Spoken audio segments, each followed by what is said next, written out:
Hi students, myself Anirban Bashurai Chaudhuri, Lab Assistant, Department of Chemistry, JS College of Engineering. You are watching the lab video.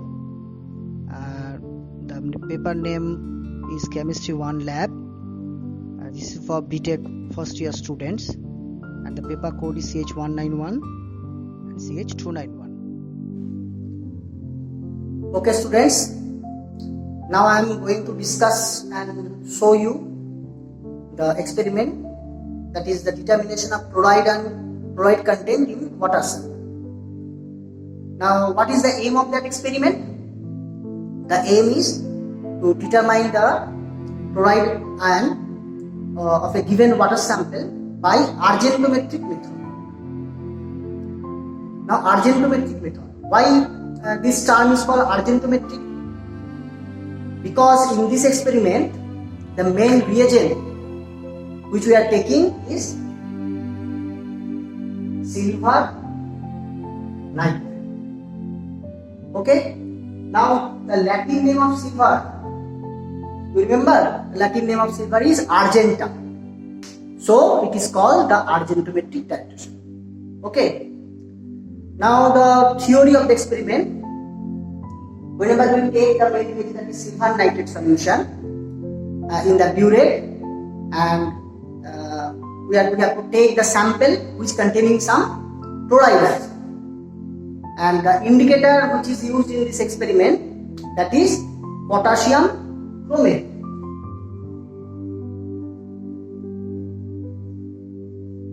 Potassium chromate, which is yellow in color. Okay, so whenever we add the silver nitrate solution into the sample of water in presence of that indicator potassium chromate, what happened?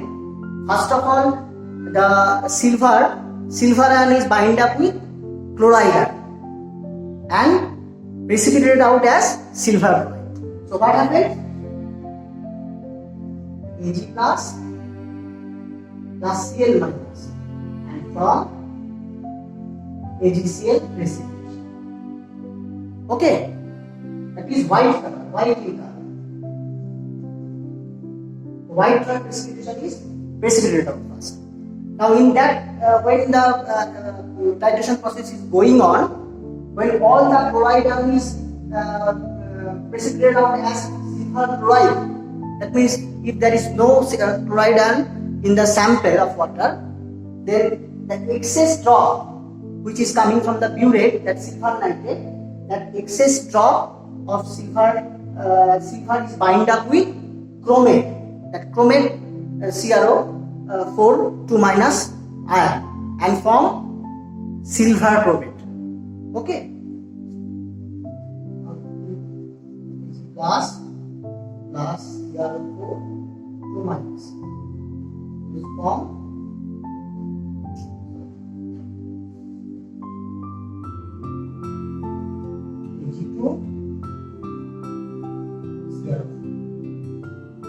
Ag2CrO4, that is brick red color, that precipitation is coming. Okay, so silver is bind up with chromate and form silver chromate precipitation, which is brick red color. Okay, now at the end point, that's why the end point of previously whenever we add the indicator, as I told, the indicator color is yellow, so the color of the solution is yellow, and after titration we will find out the brick red coloration. So yellow to brick red, that is the color change of this experiment. Okay, now one question is there, that there are two precipitations are there, you know, one is silver chloride white color and another is silver chromate brick red color. Now that white color precipitation of silver chloride is precipitated out fast before that silver chromate. Okay, that's why at the end we are getting that silver chromate brick red color precipitation. Why? What is the reason behind it? The reason is like this. KSP of silver chloride is less than KSP of silver chloride. So what is KSP? That is the solubility product. So the solubility product of silver chloride is less than the solubility product of silver chromate. And whose solubility product is higher, they will take much time to precipitate out. So that's why silver chloride is precipitated out fast, and the next one is silver chromate. Understood? So that is very important thing. The solubility product, for that solubility product, we will get silver chromate at the end. Okay. So this is the theoretical part. Now I will show you what are the reagent and apparatus which is required for this experiment, and how you will actually do the experiment by your hand in the laboratory. I will show you. Today I will show you. So next time you have to perform. Okay. Now watch the video carefully so that you can understand how you will do the practical. Okay. Okay, students. Now the apparatus and reagent which is required for this experiment, I am showing you. So the apparatus, one burette is required, one pipette, 25 ml of pipette, and then 250 ml of washed conical flask, then sample, wash bottle. Okay, and the reagents are silver nitrate solution. We are preparing here N by 50, 1 by 50 normal of silver nitrate solution. Okay, then the indicator, that is potassium chromate, yellow in color, potassium chromate, 1 dropper for taking the indicator. Okay, so the procedure is like that. We have to collect, or we have to pipette out 25 ml of the sample in a washed conical flask. Then we have to add 2 drops of indicator, potassium chromate, and in the burette we have to fill the burette with N by 50 silver nitrate solution. Now before we going to start the experiment, we will mention some important thing about the chemistry laboratory. In the chemistry there are so many glass apparatus are available, you know. So you have to handle the glass apparatus very carefully, follow the instruction, you have to wear the apron whenever you do the practical. Then before starting any experiment in the chemistry, all the apparatus should be rinsed properly. They should be rinsed with tap water, then by distilled water. Okay, and in case of burette and pipette, only for burette and pipette, that should be rinsed with the solution also. Okay.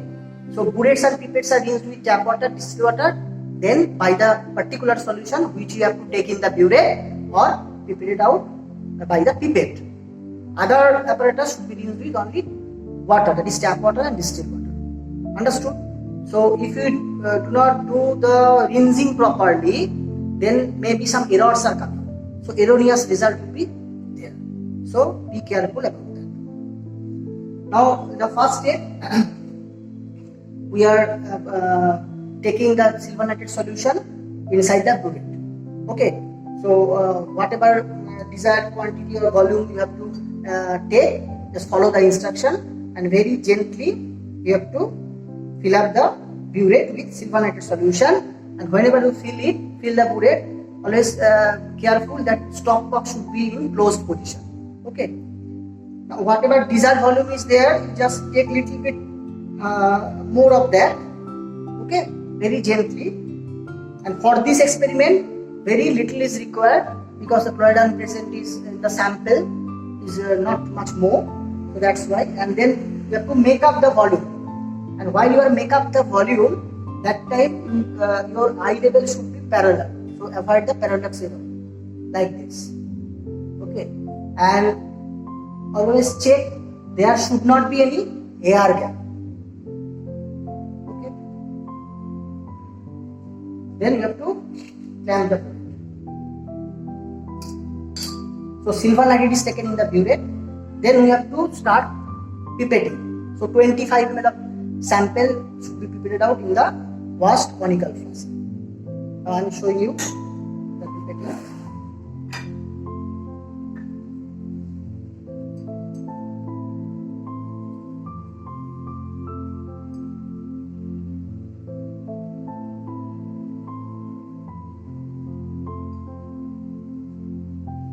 Okay, again you make up the volume. There is a mark, so up to that mark you have to prepare it out, and you have to see the lower meniscus. If the solution is colorless, always see the lower meniscus, and if it is a colored solution, then you have to take the upper one. Why upper one? Because lower meniscus is there if it is a aqueous solution, but it is not properly visible. Okay, so for burette, whenever you check the burette also, you have to apply that. You have to take the lower meniscus for colorless solution. So here you have to make up the volume 25 ml. Okay, now to transfer it into the conical flask. Now while you are transferring the solution through pipette, you never blow the pipette. Okay, what you have to do, after taking it, you just touch the tip of the end of the conical flask like this. Okay, don't blow the pipette. Remember, don't blow or never blow the pipette. It will maybe exceed of the volume. Now sample is taken 25 ml. Then we have to add 2 drops of indicator. By the dropper, I am giving 2 drops of indicator.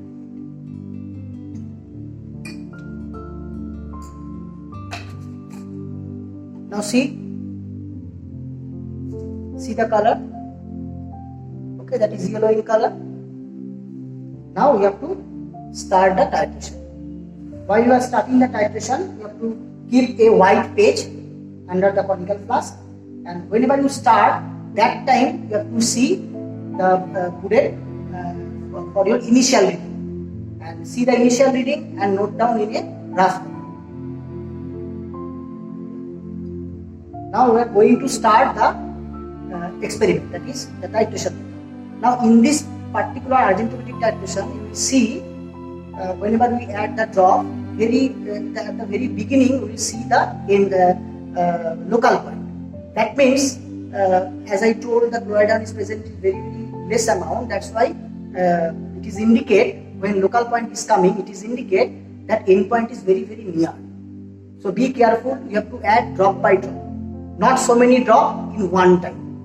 Okay, if you do that, if you have to practice it, if you do that one time so many drop, then the end point will be gone. Okay, so drop by drop you have to add, and in one drop the color should be changed. What is the color change? Yellow to brick red, remember. Now I am going to start. So very gently you have to drop from the burette, the solution should be dropped, and you have to start the conical flask.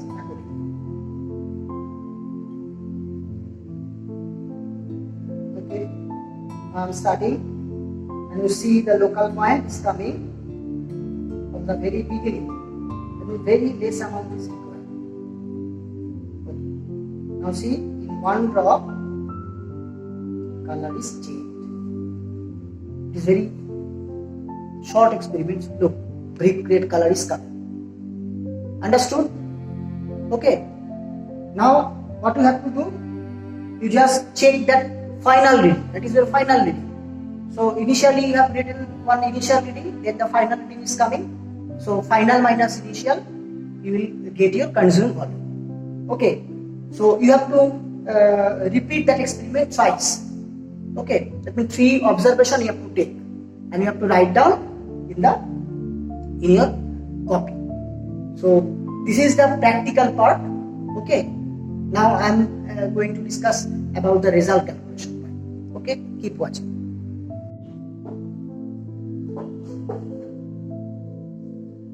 Okay, students. Now the last part of the experiment is result and calculation. Okay. So we have to fill up the table after doing the practical. Now we have to take, I told you, to take 3 observations and you have to put it into the table. So first column is volume of sample. The volume of sample that is what you are repeated out. It's 25. So for the field observation, you can write down 25. Now the next column is Burette reading. Now Burette reading, initial and final reading. Suppose initial reading is 0, and in this experiment for arithmetic calculation, the final reading is coming say 0.5. So final minus initial, you will get the volume which is consumed of silver nitrate. That is 0.5. Now there is a method to write on the table.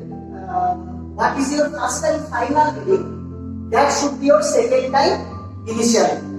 And what is your second time final reading? That should be your third time initial. So in that manner, if you write down, then it is very good. Okay. Now the second observation. This is the initial reading. This one is the final reading. Again, final minus initial. This is the consumed volume. And the third observation. This is the consumed volume. Now the next column is concordant reading. So what is concordant reading?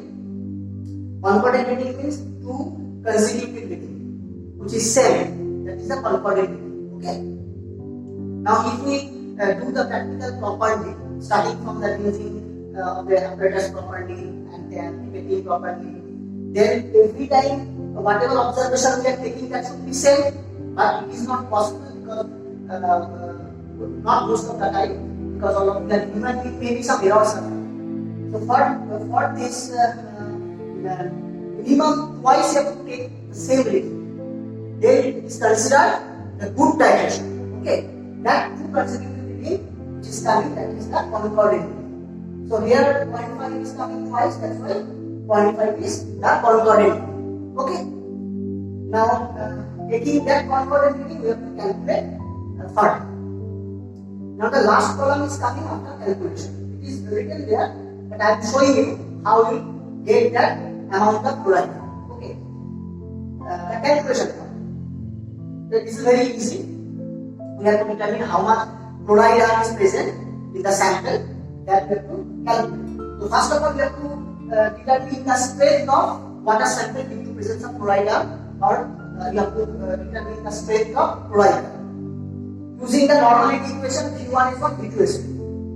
Okay, it's familiar to you. Now, V1 is the volume of sample taken. Volume of sample means 25 ml. You are taking 25 ml for this case. V2 volume of silver nitrate.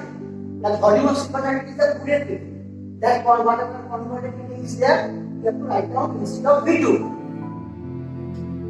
Then S1 is the strength of the sample. Strength of the sample that you have to determine, and S2 strength of the silver nitrate solution.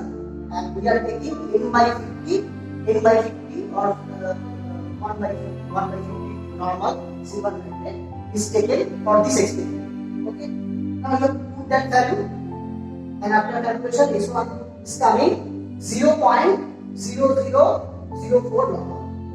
If we take 0.5, the as concordant. Understood?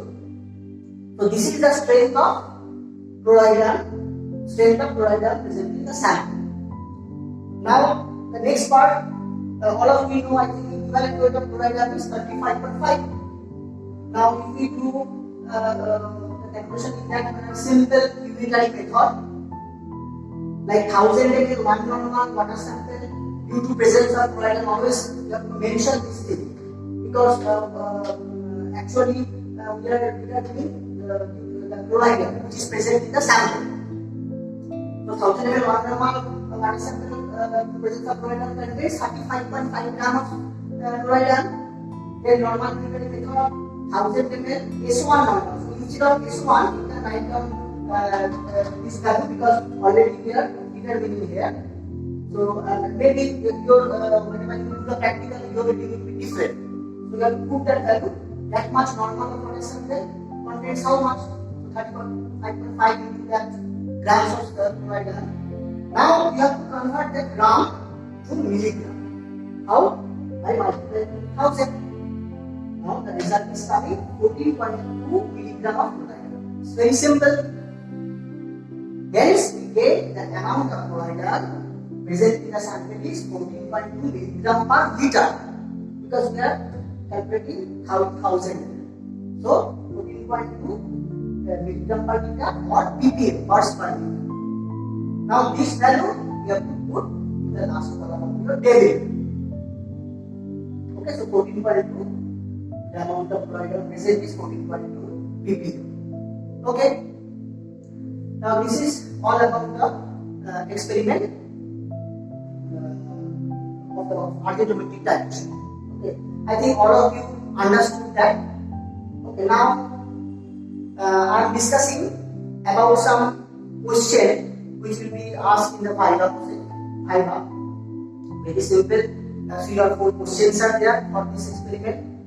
So the number 1 question: why this experiment is called arithmetic dilution? So already I discussed it. Told you that the main reagent is silver nitride, and the Latin name of silver is argentum. So it is called arithmetic dilution. Okay, very simple. Now the next one, in this experiment, in the theory part, already we discussed that you saw that 2 precipitations are there. Number 1 is silver chloride, white color precipitation, and number 2 is silver chromate, that is brick red color precipitation. Now the question is that why the silver chloride is precipitated out fast before silver chromate? Why not silver chromate? Now what is the answer? Already it is told by me that solubility product of silver chloride is less than the solubility product of silver chromate. That means whose solubility product is higher, they will take much time for precipitation. Okay, so that's why silver chloride is precipitated out fast, then we will get silver chromate precipitation. So that's why color we are getting the color brick red. Now the next question: what is the color change of this experiment? So you know, whenever we add the indicator, the color is yellow. The color of the solution is yellow, and after dilution, after rain point, we found brick red. So yellow to brick red. That is the color change. Now what is the indicator of this experiment? The indicator is potassium chloride, which is yellow in color. Okay. And another question may be asked: why we are doing the experiment? Why we are doing arithmetic dilution? So it is a water quality parameter experiment. So if one sample of water is given to you and ask you how much chloride is present, so very easily by that method you can find out how much chloride is present. Okay, students. So these are some questions which may be asked in the Viva. So this is all about arithmetic dilution method. Now we'll see you in the next class. Thank you.